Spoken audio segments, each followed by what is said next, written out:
Hello and welcome to Professor Pincushion. In this tutorial, I'm going to give you some tips and tricks for doing hem stitching, otherwise known as heirloom sewing. You can see some examples here, and they're great for embellishing tops, dresses, or any project that you have. So let's go ahead and get started. Let's take a look at some of the items we're going to need. Now, the first and foremost important thing we're going to need is the proper needle. When you're doing hem stitching, you're going to want to use a needle that looks like this. This is called a wing needle, and you can see it's different than other needles because it has this wider midpoint here at the bottom. Now the sides here, these are the wings of the needle, and what it does when it punches through the fabric, it's going to spread out the weave of the fabric and cause that hole. You can actually get this at any fabric store that sells sewing machine needles. It's not that difficult to find.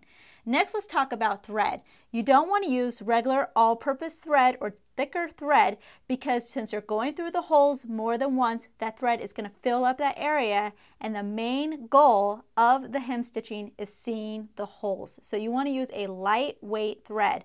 This one is a silk thread. You can also use an embroidery thread.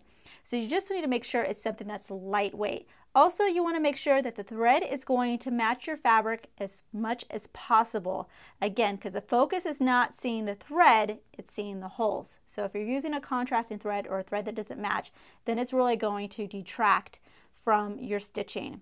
Next, let's talk about sewing machine feet. Now this just looks like a regular foot, but it is a little bit different. Let me show you my regular one that I normally use. Now what you'll notice is this has a wider opening, and if I was to flip it over on the back, let me flip this one too and you'll see the difference.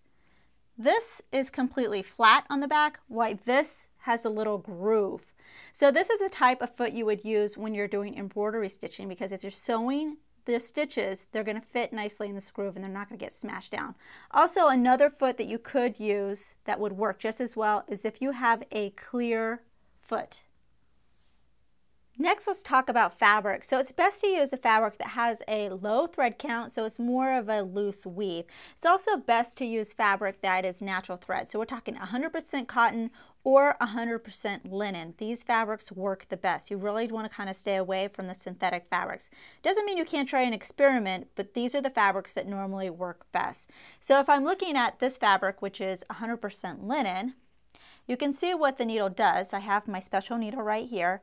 I'm going to punch through, and it's not ripping the fabric. All it's doing is pushing the threads out of the way, and that's what's creating our hole. If you look at a fabric like this, this is a synthetic fabric, and you can see it's very tightly woven, so it's not going to work as well as this. I highly recommend, if you do this type of stitching or really any embroidery stitching, that you provide some sort of stabilizer for your fabric.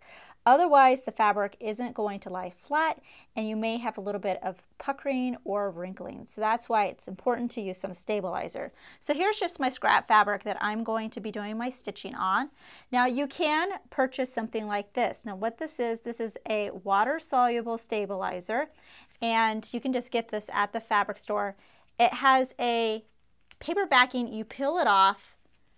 I stick it onto my fabric, so that's going to prevent my fabric from shifting or getting any puckering. Everything's going to lie flat, and then after I finish stitching, I go ahead, put my fabric in water, and then it's going to dissolve. So all that's going to be left behind is my stitching on my fabric. Of course, this means that your fabric definitely needs to be washable. If you don't have this, another method you can try is using spray starch, which I have in my bottle here. So I'm going to saturate my fabric, let it dry, and then it should be stiff, and that will make it run under the machine a lot easier. The next step is making sure that you pick the correct stitch type. Now if I look at my machine, the correct stitches for hem stitching is going to be this stitch, and this stitch right here. So these three stitches, my machine has been designated for hem stitching. Now of course you can use other stitches. If I'm looking at my decorative stitches here, these may be acceptable, the requirement being that the needle passes through a hole more than once. So really what you can do is experiment with your decorative stitches and see if you like the effect that they have. Alright, so I'm getting ready to sew. I have my wing needle in, I have my lightweight thread in the top thread and also in the bobbin, and I have my stabilizer stuck to my fabric. Now I went ahead and used a fabric marker to draw a line. That way I can make sure that I'm doing my stitches straight. And then I'm just going to go ahead and start sewing. Now the trick is you're not actually forcing the fabric to do anything. You're not pushing it, you're not pulling it. You're only using your hands to kind of guide it to make sure that you stay straight on your line. So that's going to be the important stuff. If you start trying to force the fabric to do something, then you're going to mess up your stitching. So just let it go and it'll do its thing. You'll notice because of the stitch I'm doing, it's going back and forth. That's why you can't really force it. Just got to let it do its own thing. I finished doing my sample stitching and then I washed away my stabilizer. Now this one, the one that's on top, this is the one that I just finished. I have this example down here to show you an example of what it looks like not using that stabilizer. So you can definitely see there's a lot more puckering going on. This one definitely looks a little neater. That's why it's so important to use that stabilizer, because you want your things to look as nice as possible.